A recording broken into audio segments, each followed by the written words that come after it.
Hello दोस्तों, कैसे हैं आप सब लोग। उम्मीद करता हूं आप सब अच्छे ही होंगे। दोस्तों, आज मैं भारतीय राज्य व्यवस्था पर आपके लिए कुछ महत्वपूर्ण प्रश्न लेकर आया हूं। पहला प्रश्न है दोस्तों, संविधान के निम्नलिखित में से किस अनुच्छेद के तहत भारत के किसी भी राज्य में राष्ट्रपति शासन लागू किया जाता है। किस अनुच्छेद के तहत किया जाता है। यह किया जाता है 356 के। ऑप्शन नंबर सी इसका सही आंसर है। अगला क्वेश्चन है, लोकसभा की प्रथम महिला स्पीकर निम्न में से कौन है। कौन है। Meera Kumar. Option number A इसका सही आंसर है। अगला क्वेश्चन है, सर्वोच्च न्यायालय के एक न्यायाधीश का त्यागपत्र संबोधित होता है। यह किसको होता है। यह होता है राष्ट्रपति को। ऑप्शन नंबर ए इसका सही आंसर है।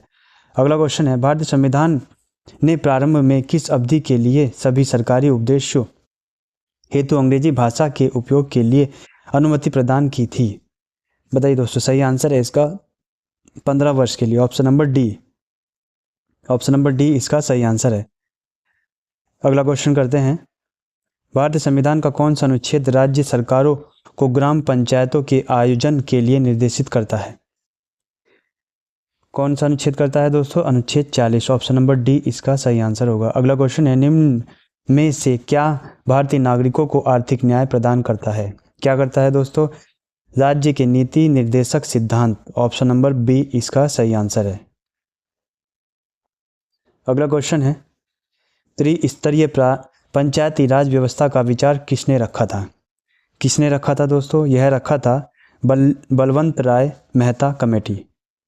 ऑप्शन नंबर सी इसका सही आंसर है। अगला क्वेश्चन है, भारत के संविधान के अनुसार लोकसभा के सदस्यों की अधिकतम संख्या क्या है। क्या है दोस्तों। लोकसभा के सदस्यों की अधिकतम संख्या 550। अगला क्वेश्चन है, भारतीय संविधान के किस अनुच्छेद में अल्पसंख्यकों के हित निहित हैं। किस अनुच्छेद में है दोस्तों। यह है अनुच्छेद 29। ऑप्शन नंबर सी इसका सही आंसर है।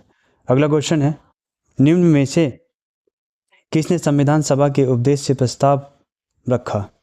किसने रखा था दोस्तों। यह रखा था जवाहरलाल नेहरू ने। ऑप्शन नंबर डी इसका सही आंसर होगा। अगला क्वेश्चन है, भारत में पंचायती राज व्यवस्था इसके अंतर्गत रखी गई है। बताइए दोस्तों, किसके अंतर्गत रखी गई है। यह रखी गई है राजनीति के निर्देशक तत्व के। ऑप्शन नंबर सी इसका सही आंसर है। अगला क्वेश्चन है, निम्न में से कौन सा अनुच्छेद धन विधेयक को परिभाषित करता है। कौन सा अनुच्छेद करता है दोस्तों। यह करता है अनुच्छेद 110। ऑप्शन नंबर सी इसका सही आंसर है। अगला क्वेश्चन है, शिक्षा का अधिकार एक मौलिक अधिकार है जो कि संबंधित है। किससे संबंधित है दोस्तों। यह है अनुच्छेद 21A से। ऑप्शन नंबर डी इसका सही आंसर होगा। अगला क्वेश्चन है, भारतीय संविधान के लिए DPSP राज्य के नीति निर्देशक सिद्धांत निम्नलिखित में से किस संविधान से प्रेरित थे। किस संविधान से प्रेरित थे। यह थे आयरलैंड से। ऑप्शन नंबर बी इसका सही आंसर होगा। अगला क्वेश्चन है, निम्न में से किसके मौलिक कर्तव्यों को उल्लेखित किया गया है। किसके मौलिक कर्तव्यों को उल्लेखित किया गया है दोस्तों। यह किया गया है भाग 4 के। अगला क्वेश्चन है, भारतीय संविधान का अनुच्छेद 343 किसके बारे में है। किसके बारे में है दोस्तों। यह है संघ की राजभाषा के बारे में। ऑप्शन नंबर डी इसका सही आंसर है। अगला क्वेश्चन है, सरकार या आयोग निम्नलिखित में से किससे संबंधित है। किससे संबंधित है। यह है केंद्र और राज्य संबंध। ऑप्शन नंबर बी इसका सही आंसर है।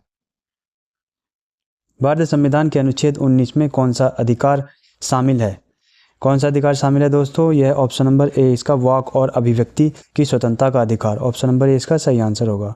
अगला क्वेश्चन है, निम्न में से कौन सा मौलिक कर्तव्य है। कौन सा है मौलिक कर्तव्य। B. Option number B, option number C और ऑप्शन नंबर डी, ये जो है सभी मौलिक कर्तव्य हैं। ऑप्शन नंबर ए इसका सही आंसर होगा। अगला क्वेश्चन है, योजना आयोग के अंतिम उपाध्यक्ष थे। कौन थे। ऑप्शन नंबर ए इसका सही आंसर है। अगला क्वेश्चन है, निम्न में से कौन सा अनुच्छेद अल्पसंख्यकों के हितों का संरक्षण के लिए है। सही आंसर बताइए इसका क्या है दोस्तों। यह है अनुच्छेद 29 जो है अल्पसंख्यकों के हितों के लिए संरक्षण है। ऑप्शन नंबर डी इसका सही होगा।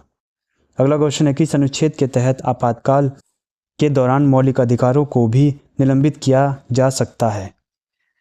किस अनुच्छेद के तहत किया जा सकता है। यह किया जा सकता है अनुच्छेद 359 के तहत। Option number B. अगला क्वेश्चन है, भारतीय संविधान का कौन सा अनुच्छेद मुख्यमंत्री के कर्तव्यों को परिभाषित करता है? कौन सा अनुच्छेद करता है दोस्तों जो मुख्यमंत्री के कर्तव्यों करता है? अनुच्छेद 167, 167, ऑप्शन नंबर डी इसका सही आंसर है। अगला क्वेश्चन है, भारतीय संविधान के किस अनुच्छेद में यह शामिल है कि राज्यपाल विधानसभा को संबोधित कर सकते हैं, राज्यपाल सदन को संदेश भेज सकते हैं? बताइए सही आंसर क्या है इसका? ऑप्शन नंबर सी इसका सही आंसर होगा, अनुच्छेद 175, 175, ऑप्शन नंबर सी इसका हम सही आंसर लगाएंगे। अगला क्वेश्चन है, स्वतंत्र भारत के प्रथम मुख्य चुनाव आयोग कौन थे दोस्तों? Sukumar Sen, option number B इसका सही आंसर है। अगला क्वेश्चन है, पंचायती राज संस्थाओं के अस्तित्व के लिए भारत की संसद द्वारा 73वां और 74वां संवैधानिक संशोधन कब पारित किया गया? कब किया गया था दोस्तों? यह किया गया था दिसंबर 1992 को किया गया था, ऑप्शन नंबर सी इसका सही आंसर है। अगला क्वेश्चन है, राजस्थान पहला राज्य था जहां वर्ष 1959 में पंचायती राज व्यवस्था लागू की गई थी। इसे सबसे पहले राजस्थान के किस जिले में लागू किया गया था? किस जिले में किया गया था यह दोस्तों? यह किया गया था नागौर में किया गया था, ऑप्शन नंबर सी इसका सही आंसर होगा।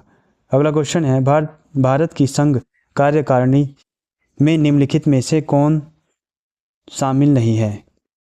कौन नहीं है दोस्तों? यह राज्यों के मुख्यमंत्री जो है इसमें शामिल नहीं है। अगला क्वेश्चन है, लोकसभा में पद धारण करने की न्यूनतम आयु है? क्या है दोस्तों न्यूनतम आयु लोकसभा में पद धारण करने की? 25 वर्ष। अगला क्वेश्चन है, भारत में राष्ट्रीय मानवाधिकार आयोग निम्नलिखित में से किन मंत्रालय के अधीन है? बताइए दोस्तों किसके अधीन है? यह गृह मंत्रालय के अधीन है, ऑप्शन नंबर डी इसका सही आंसर होगा। अगला क्वेश्चन है, निम्न में से किसी केंद्र शासित प्रदेश में उच्च न्यायालय स्थापित करने का अधिकार है? किसे है दोस्तों? यह है संसद को, ऑप्शन नंबर ए इसका सही आंसर होगा। अगला क्वेश्चन है, निम्न में से कौन सा अनुच्छेद भारतीय संविधान में सर्वोच्च न्यायालय की स्थापना और गठन के बारे में है? कौन सा अनुच्छेद है दोस्तों? 124, 124 जो है सर्वोच्च न्यायालय की स्थापना और गठन के बारे में है। अगला क्वेश्चन है, भारत का राष्ट्रीय ध्वज भारतीय ध्वज संहिता 2002 द्वारा शासित है। राष्ट्रीय ध्वज की लंबाई और चौड़ाई का अनुपात क्या है? क्या है दोस्तों? इसका सही आंसर है 3:2, ऑप्शन नंबर बी इसका सही आंसर होगा। अगला क्वेश्चन है, किसके पास मौलिक अधिकार को लागू करने की शक्ति है? किसके पास है दोस्तों? यह है सर्वोच्च न्यायालय और उच्च न्यायालयों के पास, ऑप्शन नंबर डी इसका सही आंसर है। थैंक यू दोस्तों फॉर वॉचिंग।